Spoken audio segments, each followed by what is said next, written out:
Just a quick video for you in this one, and it's about the settings for Topaz Video AI. Now I've got the latest version, that's 4.2.2, and how I do things is it will do slow motion with anything done 30 frames, etc.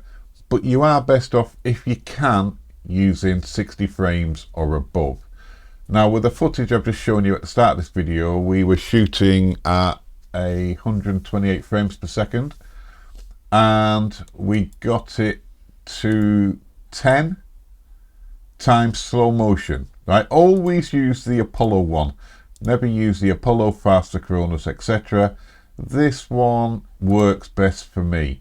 Now keep the duplicate frames clicked on, and then the sensitivity, I usually go between 18 and 20. So again, try it yourself, but 18 to 20 seems to be the sweet spot for this software for the footage I've been using.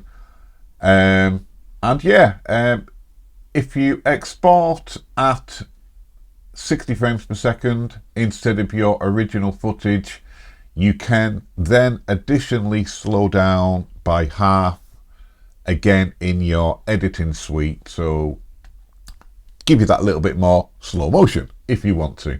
But yeah, it's easily achievable, 120 frames per second, and you can get it to 1000 frames per second, and it looks pretty good to me. Anyway, just a quick video, see you in the next one.